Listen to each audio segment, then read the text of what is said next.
that will put the spacecraft in orbit, and during that hold, they will, at T-3, they will update it again and feed the information into the computer that's in the spacecraft, which acts as a backup for the guidance for the boost rocket itself.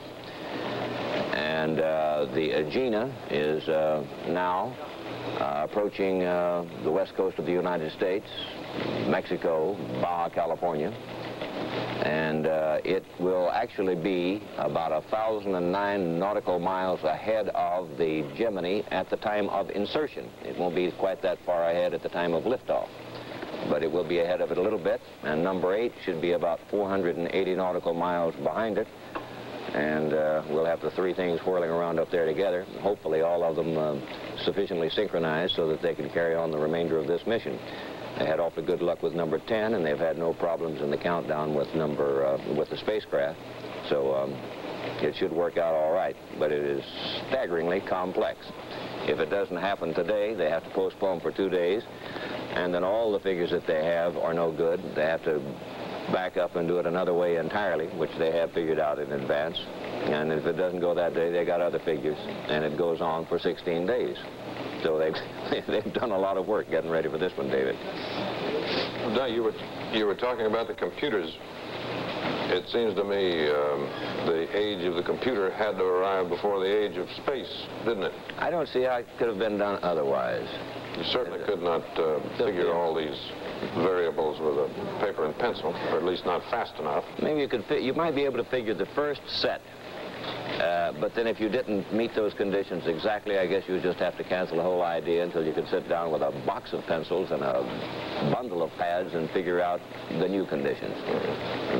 You'd have to pick a time sufficiently far ahead so that you'd allow yourself time to compute it. To do the figuring. The hold is coming up in about 30 seconds now. And this again is planned. This is to allow them to take care of any last-minute problems that might have occurred, none have so far, and also to let them lift off at the exact moment that they have in mind, which Jack King told us a while ago had finally been computed at 20 minutes and 23 seconds after the hour. 20 minutes and 23 seconds exactly for ignition. Here's King.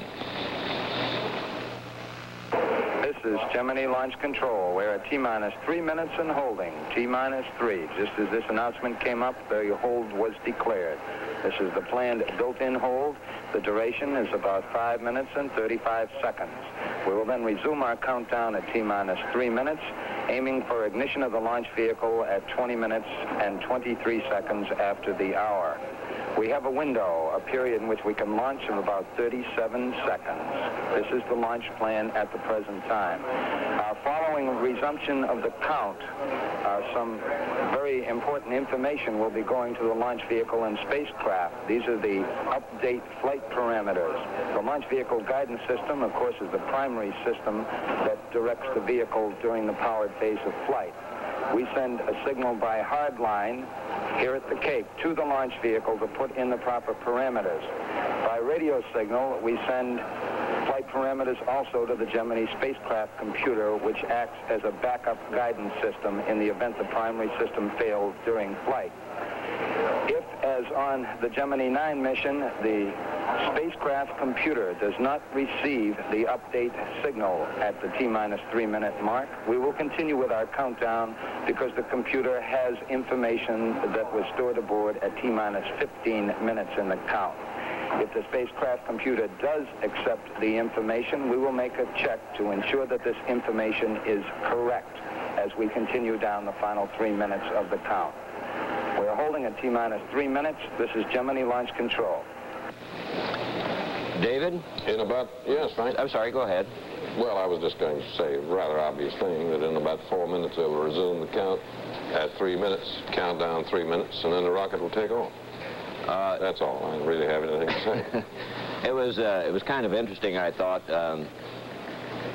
It was kind of interesting, I thought, that after that time when they had difficulty getting that last load of information into the spacecraft computer and scrubbed, did not go that day, they decided later that they could have gone without that having gotten in because information was in there already, and it was only about 12 minutes old.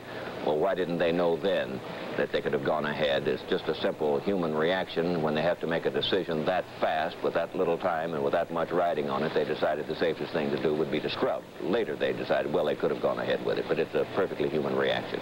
That's all I want to say. Well, I guess nobody would want to make a decision like that if he were not absolutely certain, and then if something went wrong, I know I surely wouldn't. 2 days later, everybody would be pointing his finger at him and saying it was your blunder.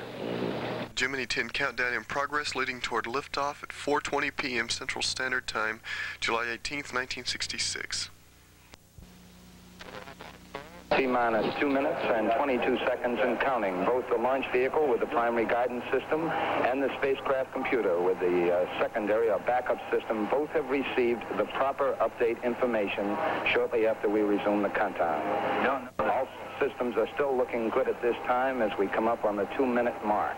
They're still verified.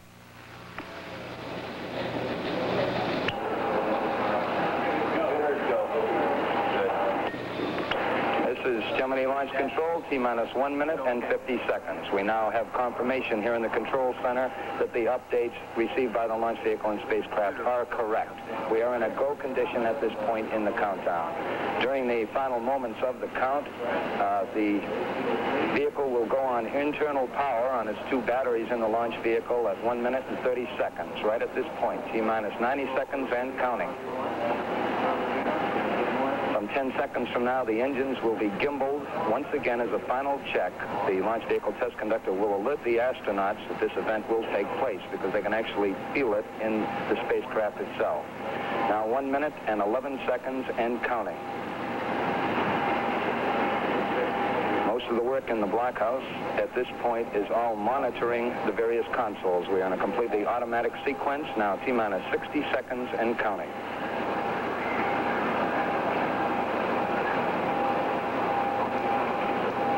T-minus 50.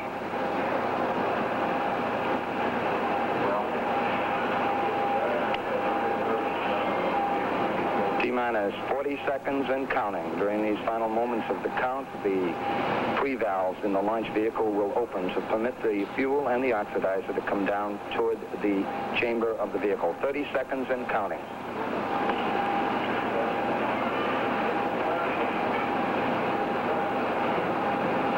T-minus 20.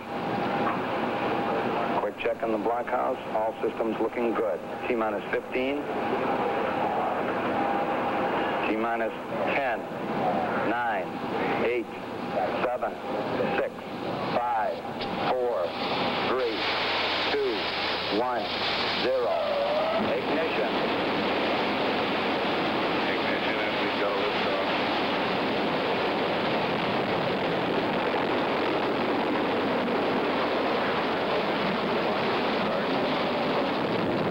Mike Collins reports the pitch program has started. Run looks good. T plus 20 seconds.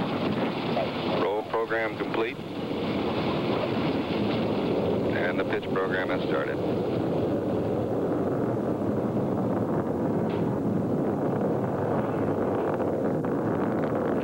Seconds into the flight, Gordon Cooper advises the crew they're looking mighty good.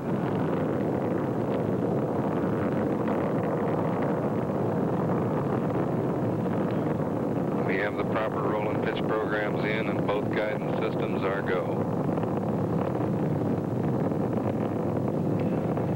Cabin ceiling at 5.7 pounds. Mark 1 minute.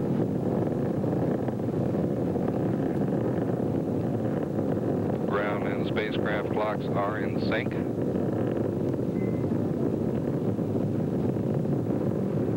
One minute, 15 seconds.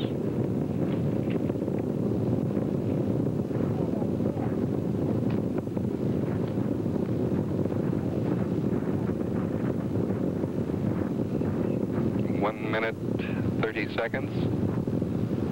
40 miles in altitude. Surgeon reports the crew looks fine to them.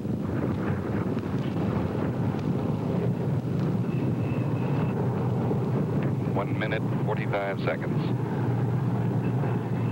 We're 120 miles downrange. The crew reports an update has been received in the spacecraft.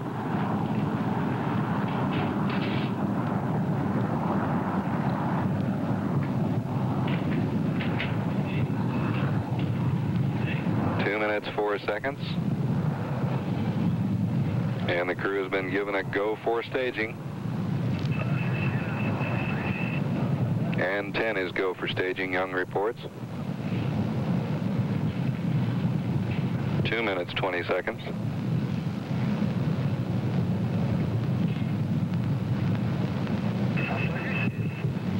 Crew reports they received another update.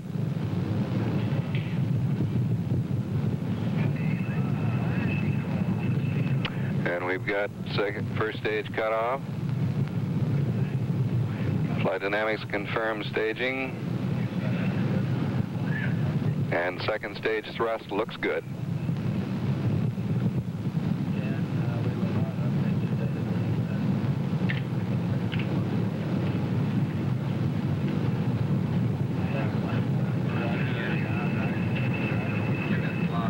Young says his guidance displays look good on board, and they look good here in this control center. 3 minutes, 12 seconds into the flight.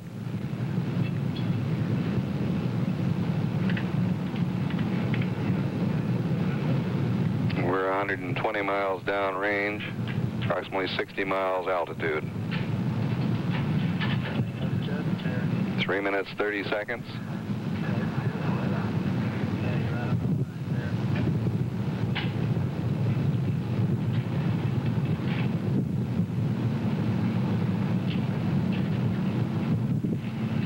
Minutes 44 seconds into the flight.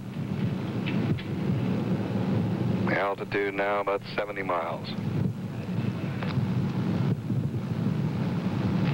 Guidance says both guidance systems are exactly what they ought to be. Mark 4 minutes. Final status check being taken now by the flight director, Glenn Lunny. He gets a go from every station and tells Gordon Cooper to give 10 a go. And Young reports he is also go. 4 minutes, 24 seconds into the flight.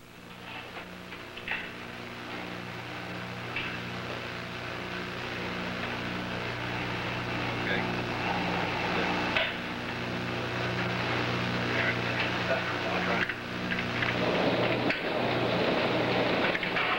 4 minutes, 44 seconds into the flight. The velocity reading 17,000 feet per second. Altitude a little more than 80 miles. We're about 320 miles downrange.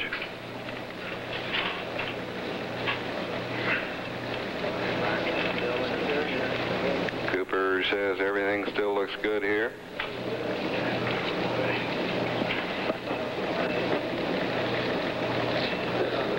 The next thing is for the second stage to cut off and 5 minutes, separate. 16 seconds into the flight, and we've achieved 80% of the desired velocity. We're now reading a little more than 21,400 feet per second.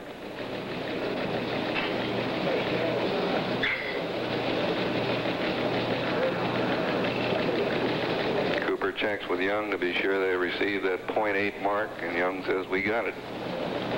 Very little conversation coming back from the crew. Good Seco. There it is, 5 minutes, 46 seconds.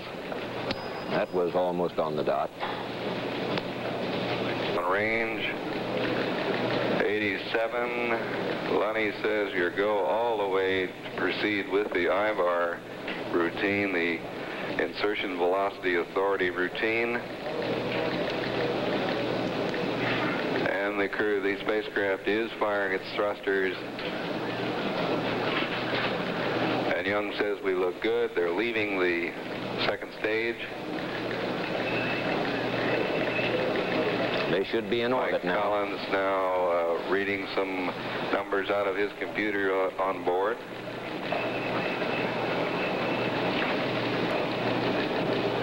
The solutions compare very favorably with the ground situation here, calling for a 26. It's 53 seconds.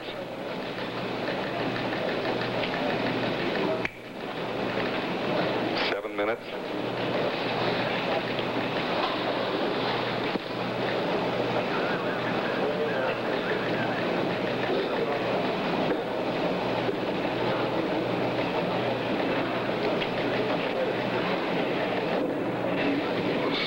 minutes, 20 seconds. Mike Collins in jet suggested we conclude this simulation and proceed with the debriefing, which normally follows that type of activity. This, of course, is no simulation. 7 minutes, 35 seconds into the flight, and from all appearances, we have achieved, we certainly achieved an 87-mile perigee.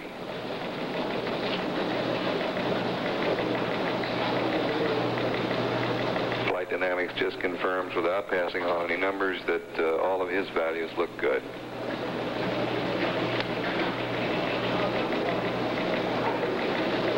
Minutes into the flight.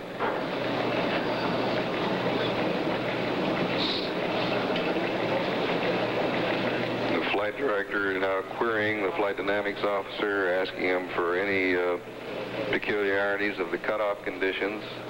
Flight dynamics says it may have been that he was perhaps 5 feet per second low on his cutoff, well within tolerances, however.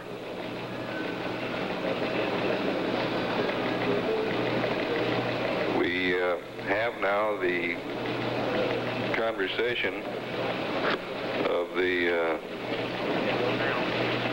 tape conversation during the liftoff phase. It's minimal conversation compared to past Gemini flights, most of it coming from Young. I hear a comment or two from Collins. If the tape is ready, we're checking now. It is ready. We'll roll that tape for you now.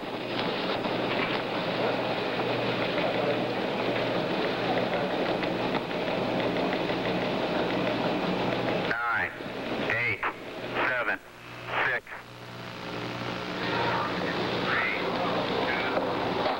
Both spacecraft now, well, the spacecraft and the target are both in orbit.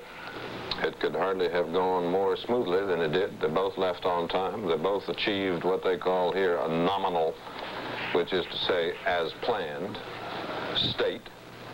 And so far, the Gemini 10 mission is perfectly successful. There's a great deal to be done. They have enough work to do in the next 3 days, it seems to me, to keep 5 or 6 people busy on the ground and with plenty of room to move around. Collins has to open the hatch in space, open the hatch, stand up in it, like somebody standing up in a convertible automobile, almost, taking pictures of various places. They were asked today if he planned to take any over Russia, and they said no, they didn't have any particular interest in that. That was too far north anyway. Then they planned to dock with the Target 10, which was put up this afternoon, literally to join it. The difference between docking and rendezvousing, I suppose, has been explained many times, but you may have missed it. To rendezvous with a target in space is to come close to it, to the point where you are effectively in contact with it, but not touching it. To dock is to physically join, which is what they intend to do with Gemini 10, Target 10. Then later they plan to rendezvous with Target 8. Frank? Just thinking, David, that we have 3 objects and 2 men up there now, all whirling around. None of them really very far away from Earth in terms of travel to the moon or other planets or maybe someday stars. But certainly it's an exciting idea to think that we have one target about 216 miles above the Earth, another one about 161 miles above the Earth, and then the third object with 2 men inside in an orbit that goes from 87 to 146 miles above the Earth. And all of it done with the 2 launchings today, lifted off at precisely calculated moments that would place all 3 of them into predetermined positions and relationships with each other, so that everything they plan to do for the remainder of the flight should work out well, for which all the mathematics has been done and for which the maneuvers have been computed. So far, everything has gone swimmingly. We'll return after this message from Gulf. 10, tell it goodbye forever. And then on the 3rd day, they will rendezvous with number 8.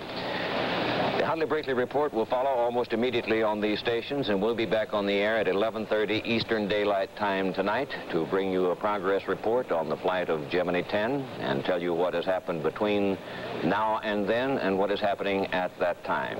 Until 11:30 this evening, then, for Chet Huntley and David Brinkley, Peter Hackett, Dr. Frank Field, and all the other NBC newsmen, we thank you.